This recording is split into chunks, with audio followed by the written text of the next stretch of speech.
Yo soy Ivonne Drazán de Peermusic y voy a estar presentándoles a ustedes un panel hablando de música para sincronización. ¿Sí me pueden escuchar todo bien? ¿Todos estamos bien? Ok.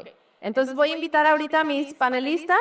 El primero es Steve Torres, que trabaja conmigo en Peermusic, que se encarga del sincro. Por favor, Steve. Amy Rowland de Sony Music Publishing.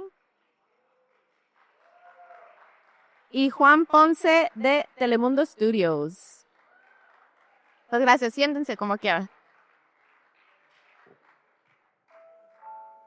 Sí, yo creo que yo me voy a quedar parada, si no les importa. I like standing better. Anyways, I'm too short to get up on this chair. Está muy alto para mí. Ok, bueno, vamos a empezar, que yo les voy a presentar a ustedes, ok, de a lo que se dedican, sus títulos, etc. Entonces empezamos con Steve. Steve is the creative manager of Sync at Peermusic, como les dije. Ha trabajado en licencias across various platforms como Lionsgate and Star Properties. En Peermusic él actualmente hace toda la parte de sincro, cine, televisión y sobre todo enfocado en la parte de música para video games, que es lo que vamos a platicar hoy.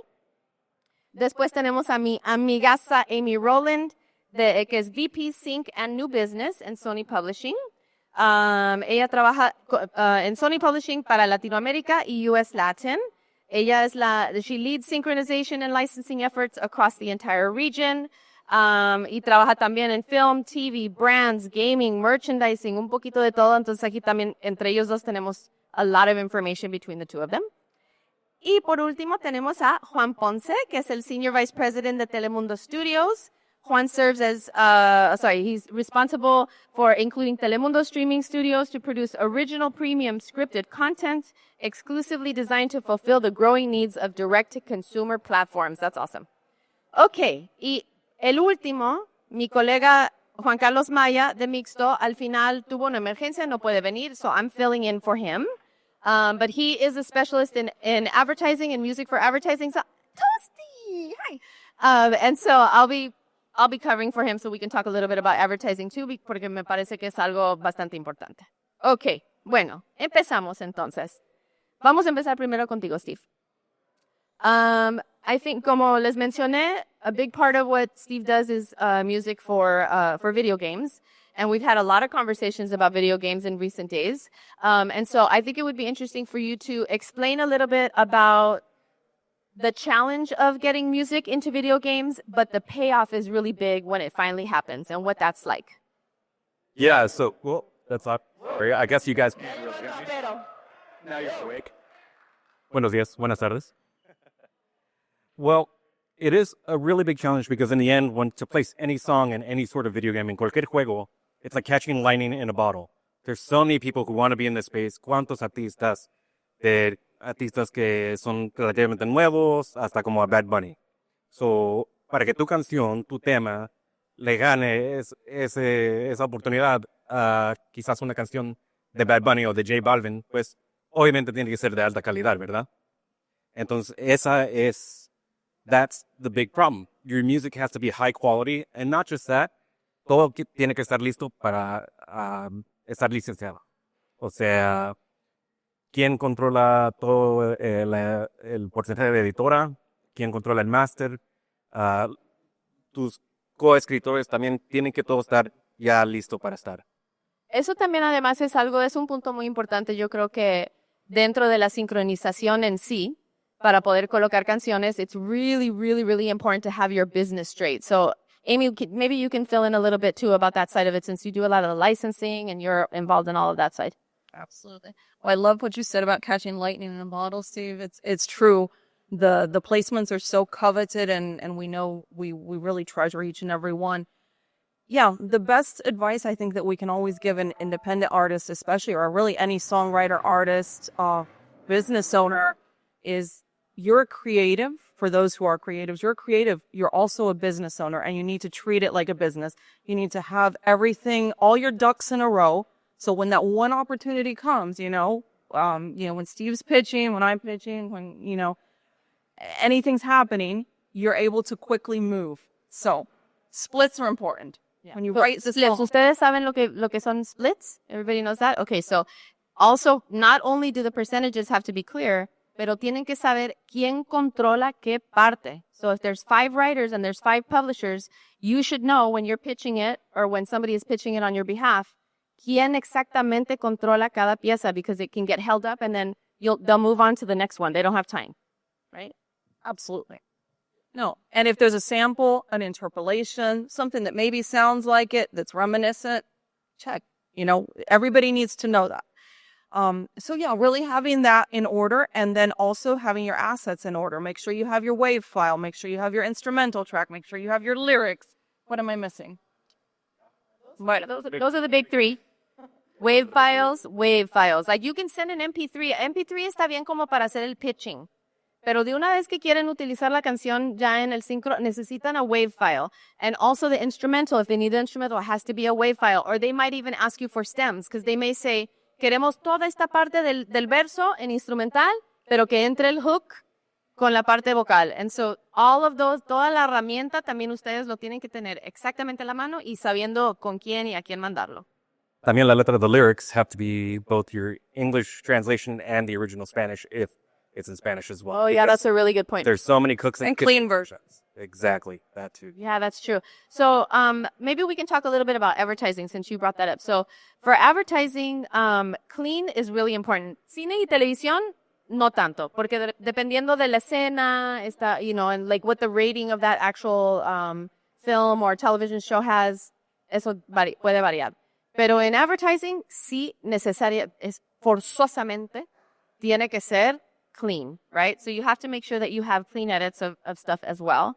So I'm gonna talk a little bit about advertising for my colleague who was not able to come today.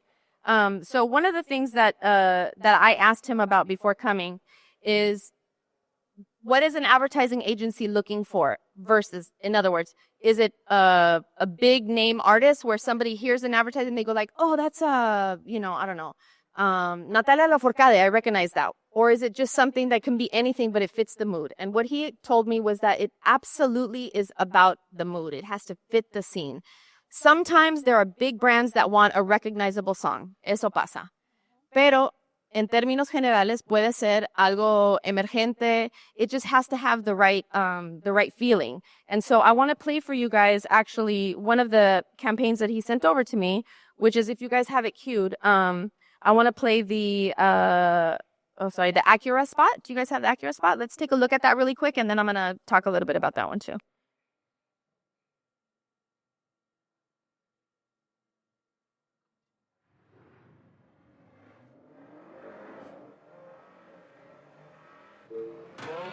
For us, the performance of the RDX is más than just impressive handling, precision, and exhilarating power. Peace. The performance of the RDX, it means más, mucho más. Feel it.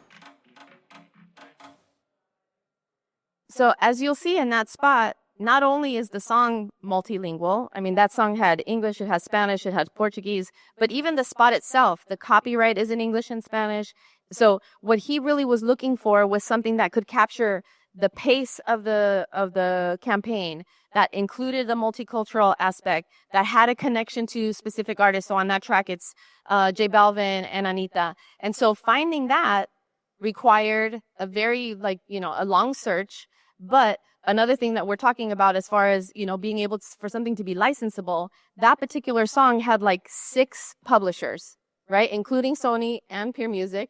And so it's also a process of figuring out who has every single part of it. You have to license both the sound recording from the label, and every single individual publisher. So also for some of you guys that co-write with other publishers, and we're saying, don't only, know what your splits are, but be able to tell the client, okay, I'm published with Peermusic and my co-writer is published with Sony and our other co-writer is at Cobalt, and be able to connect those dots.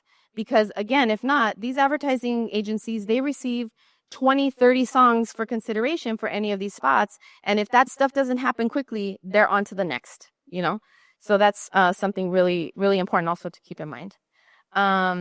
Okay, so Juan, I wanted to talk to you a little bit about what you're working on at Telemundo. So, ¿cuál es el rol que tiene música dentro de todo lo que viene siendo Telemundo? Like, how important is the musical aspect of what you guys are working on as a channel? Thank you, Yvonne, and thank you everyone for being here, choosing your Friday to spend it with us. Look, music, let me start by saying that it is amazing at Telemundo, Telemundo Studios too. A lot of our executives are actually musicians. So let me start by saying that it's actually from our talent management, our casting team, it's incredible. Even our legal team and music affairs, they're musicians. So music is at the core of what we do and we love it. So we're at an individual level passionate about music. Music for us, it's like the cultural it, even before a scene starts with words. When you hear a note, it speaks Latin. It's our world, right? So for us, music, it has three components in every single show that we have. It means, yes, driving emotions, but having an identity or speaking about an identity, whatever the show we're doing. And three, and more importantly, is how the music can live now outside of the show itself. So a big shift because, we always start with the artistic value, the emotion that we want to drive, but we're also a business, right? And what's interesting now, why music is so important, and our amazing music affairs team is right here with Michael and Made right there. And I tell you, at studios, I'm in charge now of driving a business and strategy side of it. It has nothing to do with the audiovisual experience. So I would argue that it actually now has evolved to an immersive ecosystem where we're not think of music just as what you see on whatever show or whatever platform. It's truly music in itself and how it lives in the ecosystem. And so to give you a little snapshot of that is sync revenue globally was about $650 million and grew at 6%, which is much higher than where, say, linear ratings are going. And so that's just to say that music in itself, we are moving it in the production costs as from a cost center to a revenue center, right? And while we seem like greedy capitalists, it's not like that. Why I'm excited about it is because that extra revenue gets a component to support artists, emerging artists, established artists, and so it will give us more opportunity to invest in music in itself. So I'm excited about that cycle. So do you think about the network and the shows that are utilizing music as like an incubator for new talent, for helping people to discover new talent? Yeah, we at least I can speak for Telemundo and Telemundo Studios. Absolutely, we absolutely love it. And we usually prefer, we work with very established voices and music producers. And when there's a component with emerging voices, we love it even more. So, I know that maybe this might be something that you guys don't know, and if you do, great. But there's definitely a difference on the network side or on, television and music made for television, where there's scoring, original scoring, and music that is composed, even a song that's composed specifically for the show, and then a needle drop sync placement, right? So what would you say for you guys is there a priority for one or the other? If all things considered, if the budget is the same and you could maybe get library music or give an opportunity to an up and coming developing artist that has the same emotion and feel as a library track, where do you guys make that distinction? How do you decide which is the better way to go? It's I wish it was just a very simple answer. There's different, to your point, very different components and constraints that we operate in. I'm excited about the future. I'm very optimistic that eventually the budgets will allow us to do a lot of more things. And we will always, creatively, we would always prefer original than the library. However, depending on the show, for example, and I'm looking at my team over here, when we have, let's say, a linear show where you have 48 hours to like clear some of the shows, the timing part on clearance is as important. So we will probably go with library. The cost obviously makes a difference if it's emerging, established, etc. So like the budget, as I was saying, each show, but and the narrative fit is super important for us, right? Like what style, what type of show, and where it's going. It's very important. Okay, thank you for that. Okay, so since you kind of touched on clearances, Amy, what can you help everyone to understand the different, like some of the terminology. So like sometimes you may hear somebody say, I need something to be one stop, or I want something to be an easy clear, or I want, I can handle, a split on the publishing side, but I need, 100% of the master. Like what are those things, and how can people better understand that terminology and know where they fit?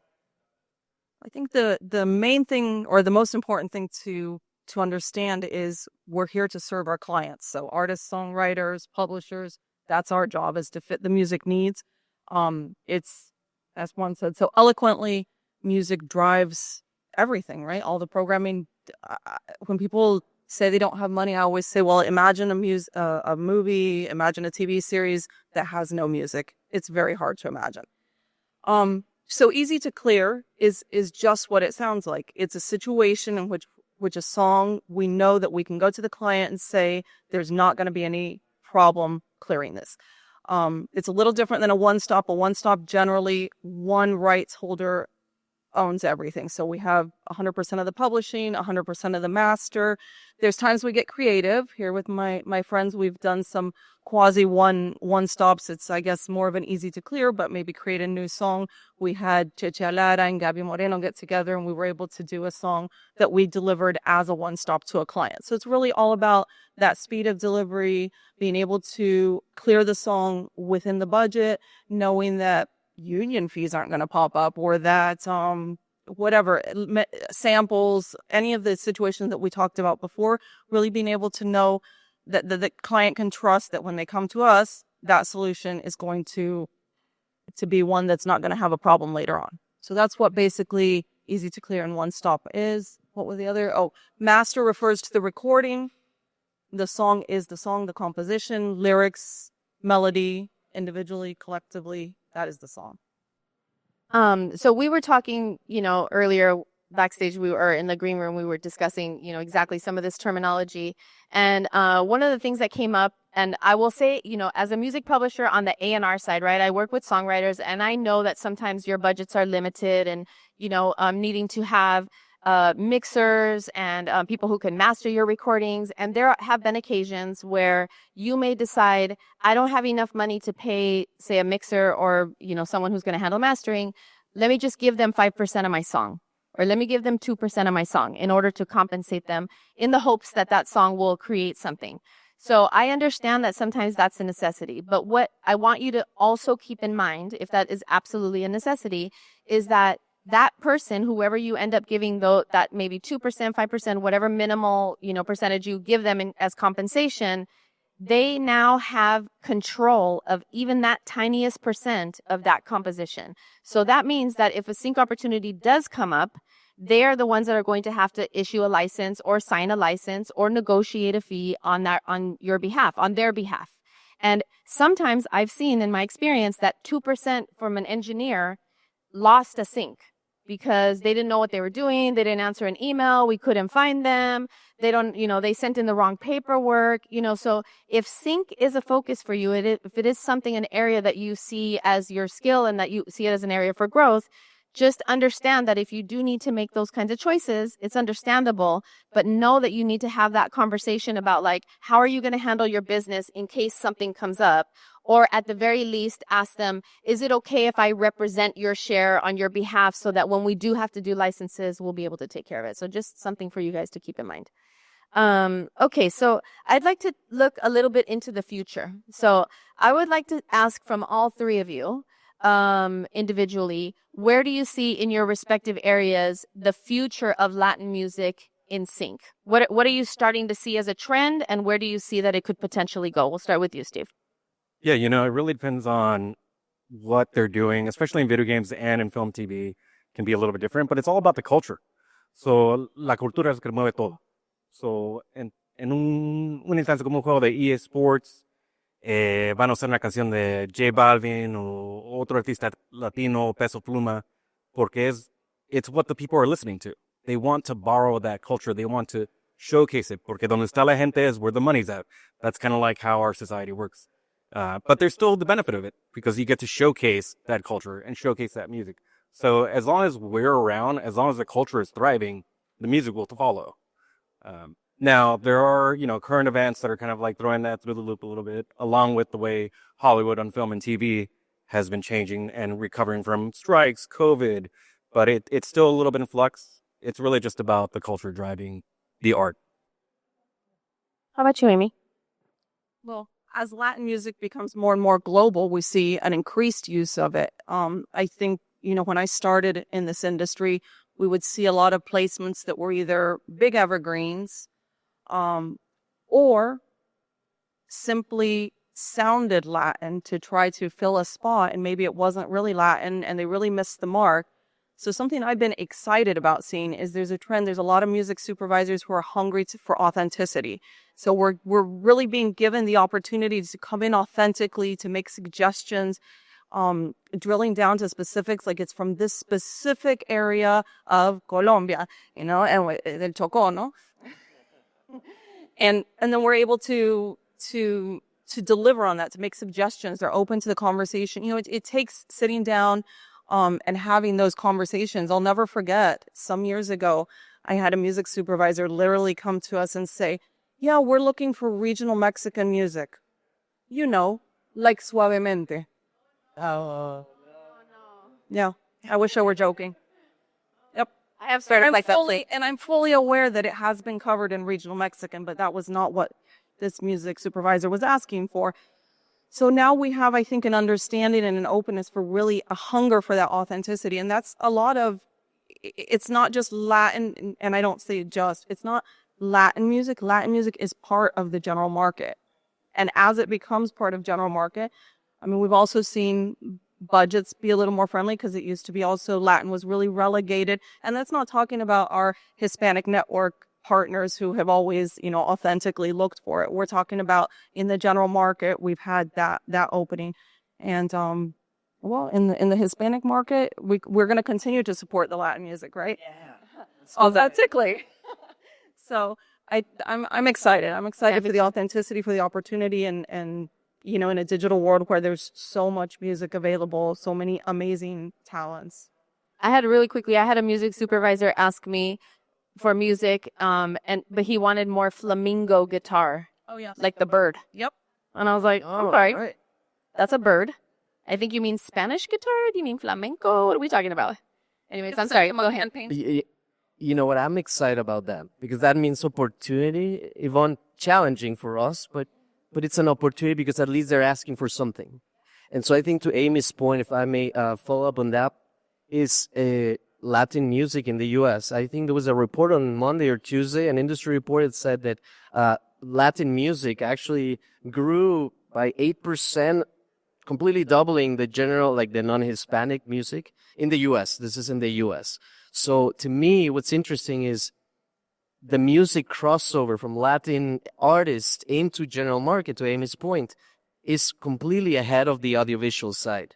We're not there. We're far, actually, in terms of budgets for Spanish language or even Latinx, however term we want to use. It's not there compared to music. Music now, you see non-Hispanics even more passionate about Latin artists than I've seen, at least my friends from, I don't know, many parts of in the U.S.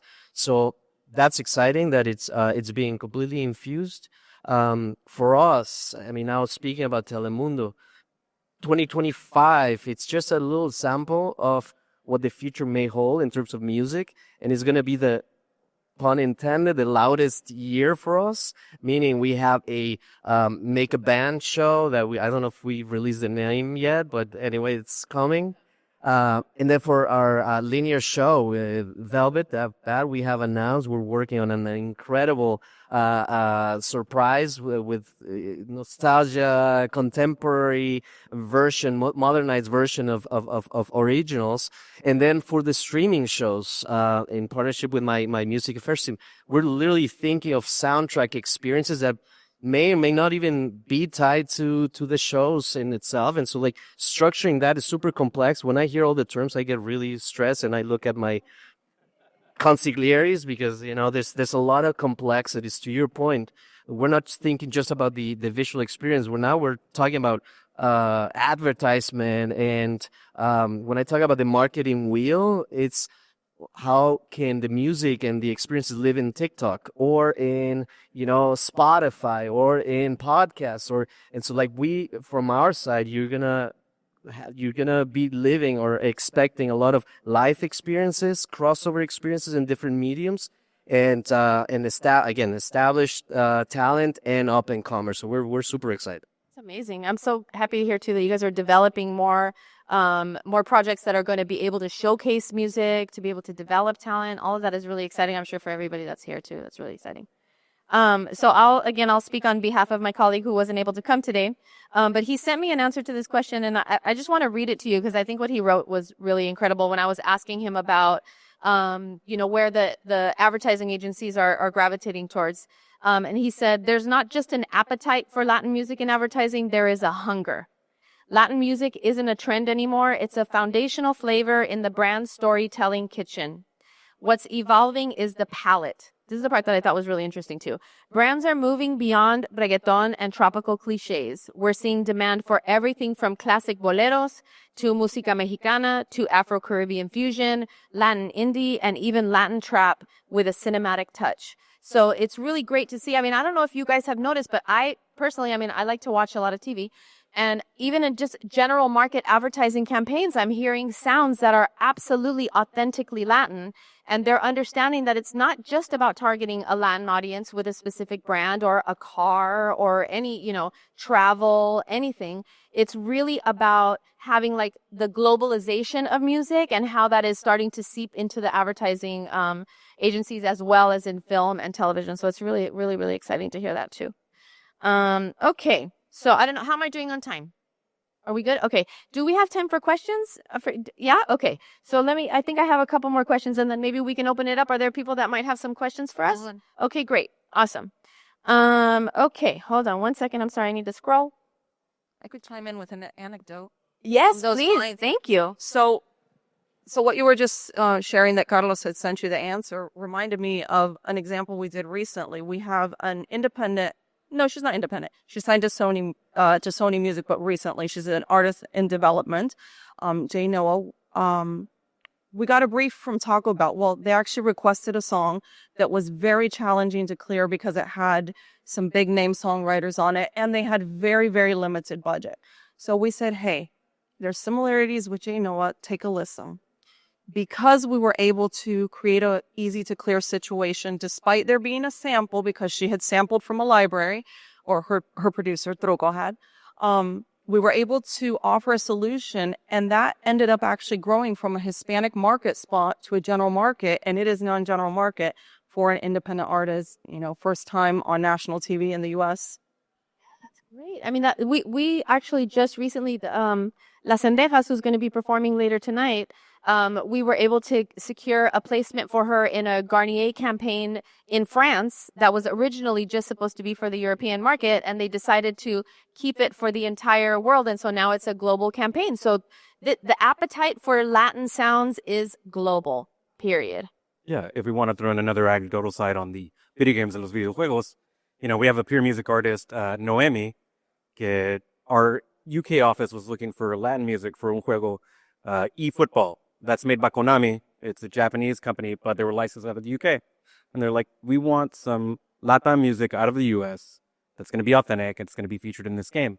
And Noemi is a very, developing artist. She's known, but obviously she's not a J Balvin. She's not a Bad Bunny. And the song that we got placed in that game, Velocidad, is now, I think, her best performing song. And it's grown her audience globally, like you mentioned, to Japan, to now that there's a demand for her to tour in Japan.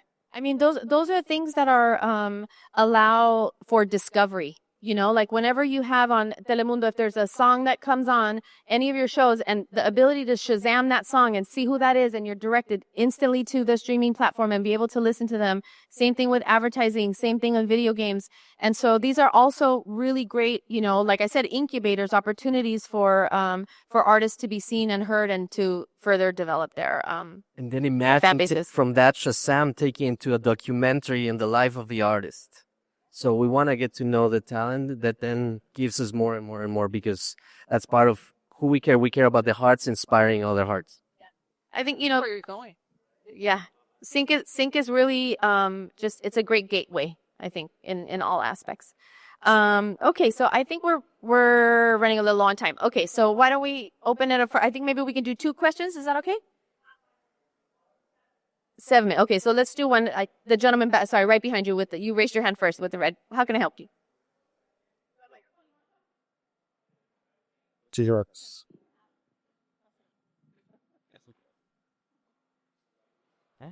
Ok. Hola, mi nombre es Emilio Medrano. Tengo 2 preguntitas. Yo soy compositor de música instrumental. He compuesto para varios videojuegos, pero pequeños, entonces quisiera saber 2 cositas.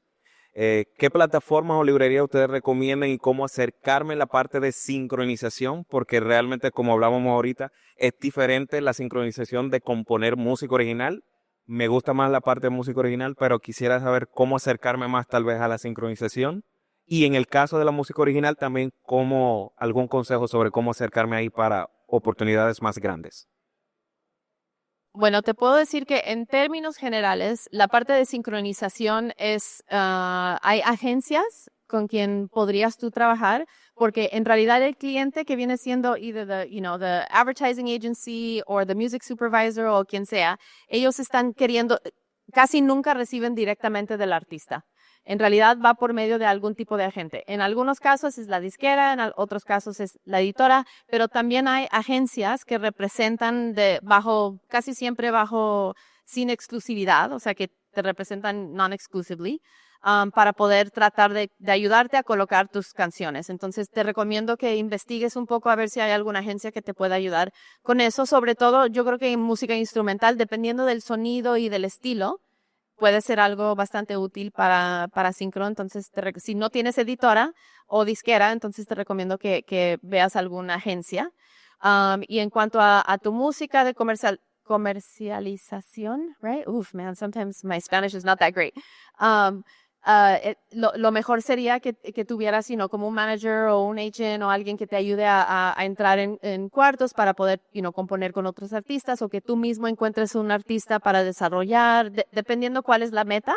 Pero sí hay que hacer conexiones, you have to do some networking, you gotta meet people, conectar con una comunidad que está dentro de la música que pueda expandir un poco tu panorama.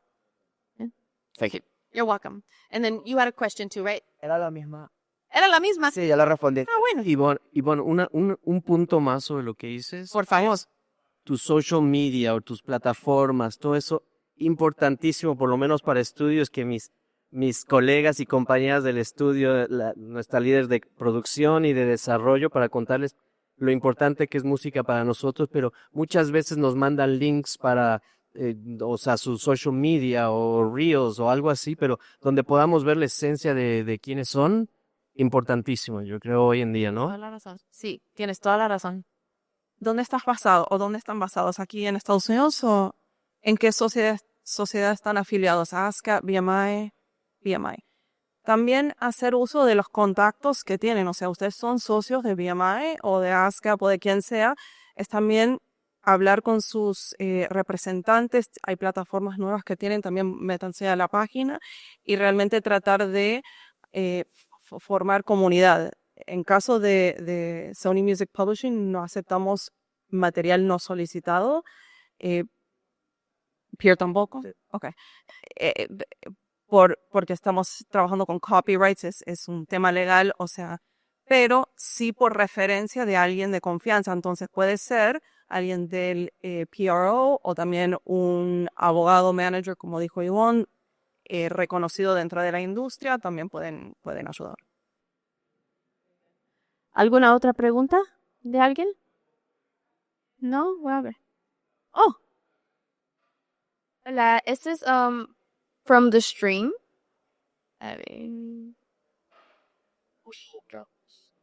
Okay, it says how can an emerging artist pitch music? And then I think you kind of already answered it. And then they were like, entonces el punto es contactar a una agencia como buscando sync agency en Google. Sí, synchronization representation. Así es como lo podrían buscar. A sync rep company. Hay varios, bueno, no sé si aquí en Miami hay sync rep companies o no. ¿Sí? Ok. En Los Ángeles sé que hay varios. todo es negociable, pero a veces los porcentajes son un poco altos, puede ser. Pero si estás apenas empezando, el chiste es empezar a colocar y ya de una vez que tienes un poco de leverage, you can maybe, start working with a publisher or somebody else. I'm sorry? Some of the DSPs also offer it, depending who you have your music up with, like the Orchard. They might be additional layers or levels of it, but Also, vet who you are going to for a SIMP agreement. Make sure your splits are favorable. Make sure they have a track record of success. Read your contract. Make sure everything is buttoned up, both on your end and on their end, because you don't want to end up in a situation where, let's say, you're like, I thought I signed a representation agreement, and now they own it. It's just make sure everything's in line. And to your point, if you sign an agreement that's worldwide in perpetuity, that is what it is. It's worldwide in perpetuity. Know what you're signing or get a lawyer. If you can, a lawyer would be advisable. But yes, what you sign is what you sign. Then, so understand it. There are no takebacks. No. Yeah. It's such a balance, no, when you're emerging, because you want to be, and we deal with this, because you want to be super strict at the same time. You want to be flexible enough to be part of. So those strategic alliances and having a balanced approach to that, particularly when you're starting, is important. Yeah. Go where you're going to be championed. That's right. Yeah, exactly. Okay, great. I don't know. Is there anything else? Do we have time for like 10 seconds to play the other spot? Because I just think it's super cute. Can we do that? Okay, so yeah? Okay, great. So this is one more spot that was sent to me from my colleague at Mixto.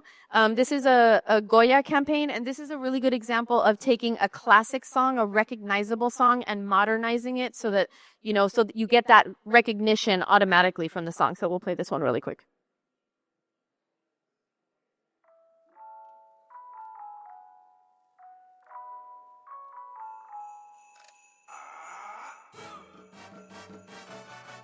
We wish you a Merry Christmas. We wish you a Merry Christmas. We wish you a Merry Christmas and a happy. Share the tropical spirit of the holidays with Coquito, a creamy coconut drink made with Goya. Make your own. That's it. I just thought it was cute. I didn't want to not play it. Okay, thank you guys all so much. Appreciate it. Thank you to my panelists. Thank you all so much. Thank you a lot. Thank you. Thank you guys so much. Thank you guys so much. Let's give a big applause for them. This was very, very interesting. Thank you guys. Thank you.